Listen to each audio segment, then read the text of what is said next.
Bonjour à tous, bienvenue dans cette nouvelle vidéo sur la page de l'atelier. Aujourd'hui, je vais vous faire une petite vidéo d'explication sur un thème qui revient très souvent sur les réseaux sociaux pour expliquer un problème technique sur une montre équipée d'une date. Si vous êtes un peu familier des réseaux sociaux et des informations qui circulent sur Internet, vous allez vous rendre compte qu'on parle beaucoup de la zone de la mort. Ce thème-là, la zone de la mort, ça revient très souvent. Et peut-être que vous savez pas réellement ce que c'est, ou peut-être que vous pensez savoir ce que c'est sans être vraiment très très sûr. Et souvent, ce thème de zone de la mort revient et c'est totalement erroné. Alors, je vais vous faire une petite vidéo, preuve à l'appui, pour vous expliquer ce que c'est réellement, et vous allez voir, vous allez vraiment parfaitement comprendre de façon plus précise ce fameux mythe. Je vais me servir de deux mouvements pour vous expliquer un petit peu tout ça. Et en essayant d'être le plus clair possible, à la fin, je pense que ce sera vraiment plus limpide. Donc la zone de la mort, ça décrit, c'est souvent donné comme la cause à un problème, d'un problème de date. Quand une montre a un problème de date qui passe pas, ou qui est décalée, ou qui est plus centrée, ou autre, souvent on dit à l'utilisateur, bah, tu as fait une mauvaise manipulation, tu as fait une mise à date rapide pendant la zone de la mort. Alors, ben, ça peut être le cas, hein, effectivement, mais c'est pas toujours le cas. Il faut savoir que les mouvements qui sont concernés par ce problème de zone de la mort, il y en a vraiment très très peu. À ma connaissance, il n'y en a qu'un seul, c'est celui-ci. Et pas de bol, c'est un des mouvements, c'est vrai, les plus connus, c'est le chronographe automatique de chez Valjoux, le 6750. Alors, qu'est-ce qu'une zone de la mort? Quel mouvement ça concerne? Ça concerne les mouvements mécaniques, quartz aussi, c'est possible, équipés d'une date. Donc on peut voir que ce mouvement est équipé de la date, hein. Il y a un disque blanc, gradué du 1 au 31, qui permet d'afficher la date par un petit guichet sur le cadran. Ça concerne donc les mécanismes qui ont une date, ainsi qu'un correcteur de date rapide. Dans une autre vidéo, j'explique qu'il y a des mouvements mécaniques ou quartz qui ont la date, mais qui n'ont pas de date rapide. C'est-à-dire que si jamais on veut faire une correction de date, on peut pas, on peut juste tourner les aiguilles. Donc dans cette vidéo, je vous explique comment faire une date de façon plus rapide et plus aisée lorsqu'on est équipé d'une montre avec une date, mais pas de correcteur. Mais celle-ci, on peut voir qu'elle a un correcteur. Je me suis mis en deuxième cran de la couronne, et quand je la fais tourner, on peut voir que ça fait tourner cette roue à étoile, cette roue de correcteur, et que les dents du correcteur viennent en prise sur les dents du disque de date, et ça le fait tourner. Donc ça permet de faire passer les jours plus faciles, plus rapidement. En général, on peut le faire que dans le sens classique, donc 1, 2, 3, 4, 5, etc. Il y a quelques mouvements, on peut le faire en marche arrière, hein. C'est le cas du mouvement 10-12 de chez Omega, mais c'est assez rare. En général, on peut le faire que dans le sens classique. Et la troisième condition pour avoir un mouvement qui est concerné par la zone de la mort, c'est avoir un doigt entraîneur de date non débrayable et non escamotable, ce qui est le cas de ce mouvement. Alors, petite explication. Quand les aiguilles tournent, on va les faire tourner manuellement.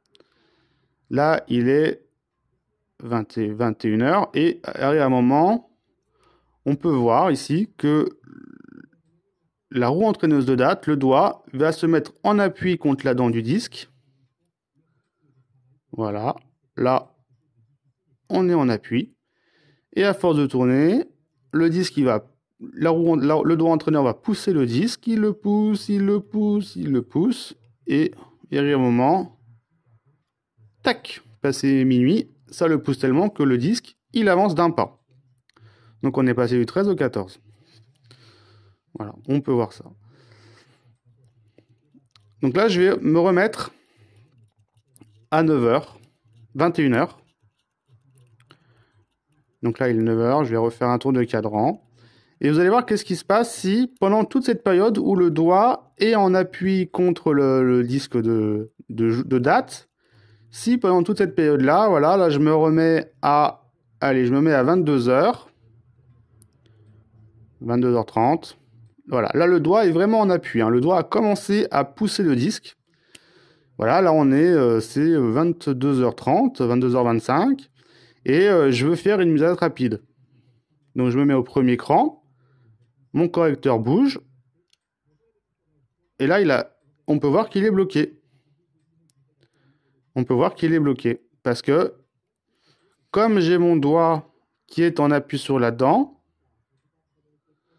eh bien le disque ne peut pas bouger. Parce que le doigt il est fixe, il débraye pas. Le doigt il bouge pas, hein. Le doigt, je le pousse, là il bougera pas, hein. Le doigt il est solidaire de la roue, le doigt il est rivé sur la roue, ça bougera pas. Donc là en fait c'est pas possible. Donc si on tourne, si l'utilisateur il essaie de faire la mise à date rapide, il dit tiens je comprends pas, la date passe pas, et il tourne, il tourne, il tourne, il force, il force, il force. Qu'est-ce qui peut se passer? Ben, comme le doigt ici c'est quand même assez petit, assez fragile, le doigt peut casser. Voilà. Donc du coup, si le doigt casse, après le petit bout de laiton il se balade dans le mouvement et la date ne passe plus. Donc c'est la première cause.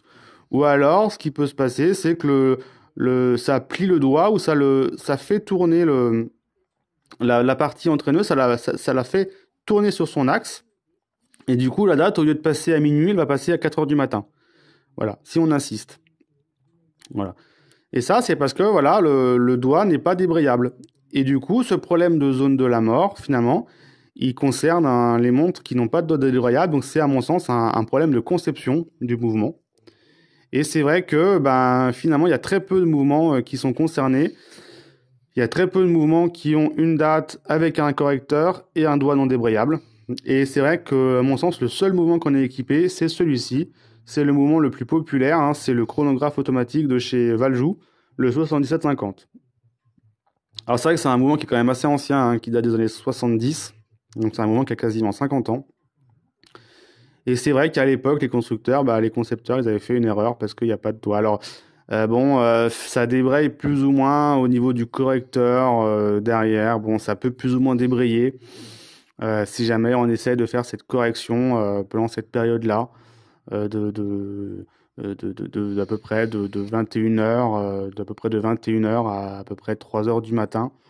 Toute la période où le doigt commence à être en appui sur le disque du jour, si on force, ça peut plus ou moins débrayer, mais ça casse tout souvent. Et c'est vrai qu'en SAV, on voit très souvent des problèmes de date.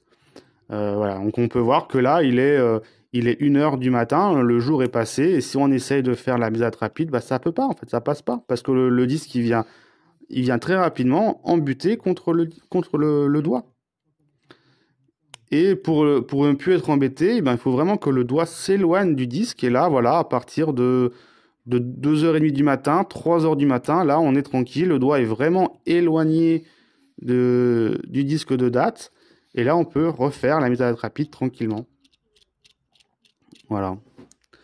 Mais voilà, grosso modo, hein, de 21h à 3h du matin, on ne peut pas faire de mise à date rapide. Parce que le doigt commence à faire son travail d'entraîneur et du coup ça perturbe et du coup ça peut casser. Voilà, donc la zone de la mort, à mon sens, hein, je connais pas d'autres mouvements. Si vous en commentaire, dites-le moi hein, si vous connaissez des mouvements qui sont concernés, hein, c'est-à-dire qu'on a une correcteur rapide et pas de doigt débrayable. Dites-le moi en commentaire, ça m'intéresse. Maintenant, on peut voir qu'à partir de 9h 21h, est-ce que si je fais la mise à date rapide, et ouais, ça passe pas bien. Ça, non. Le doigt, il commence à taper contre le disque. Oui. Donc, grosso modo, de 21h à 3h du matin, il est interdit de faire une correction rapide de la date avec le correcteur. Parce que le doigt ne débraye pas. Donc, la zone de la mort, c'est ça. C'est ça. Alors, on peut voir, j'ai un autre mouvement. Ici, c'est un 28-24. Donc, c'est pareil, c'est un mécanisme avec une date, donc un disque de date. Il y a un correcteur rapide. On peut faire passer la date rapide. Par contre, lui, le correcteur, il est ici, là. Le correcteur, il est escamotable. Vous voyez, si jamais je le pousse avec ma bruxelle, il rentre dans la roue. Il débraye. Alors, on va le faire en action. On va se mettre en mise à l'heure. Et là, vous pouvez voir, ici, le doigt, il va commencer à se mettre en appui contre le disque, la dent du disque. Voilà, là, le doigt est en appui contre le disque. Donc là, on est toute la période Ou sur le Valjoux, on est à peu près 22h30, hein, le doigt est en appui. Et si par inadvertance, l'utilisateur il se met en position mise à date rapide, regardez bien, hop, le doigt il rentre dans la roue, donc ça débraye. C'est une sécurité. Ça ne casse pas, ça n'endommage pas. Et là, ça passe. Voilà. Donc là, c'est une sécurité, hein.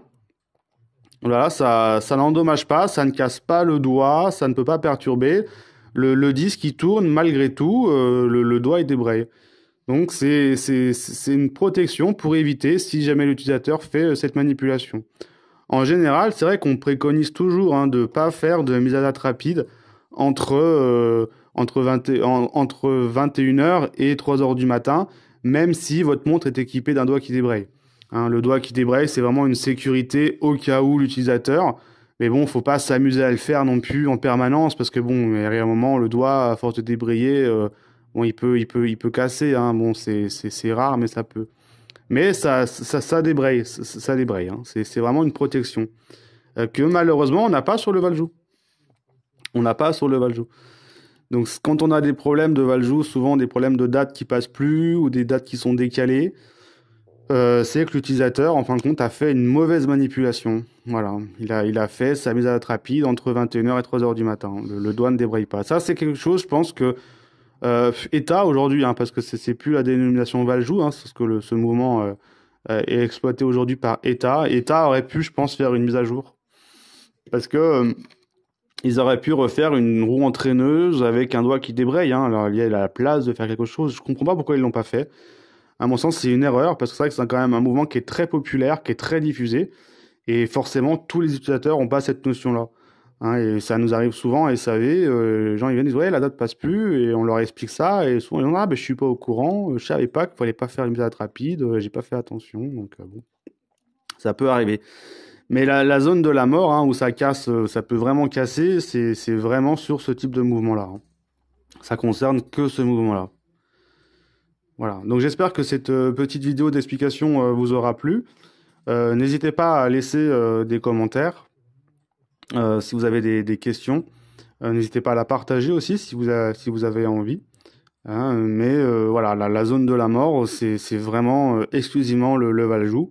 Comme je vous l'ai montré, les autres mouvements débrayent, hein, que ce soit les mouvements de chez ETA, le 28-24, 28-92, les mouvements Omega, les mouvements Rolex, etc. Quasiment tous les mouvements débrayent ont cette fameuse sécurité qui permet d'éviter de casser.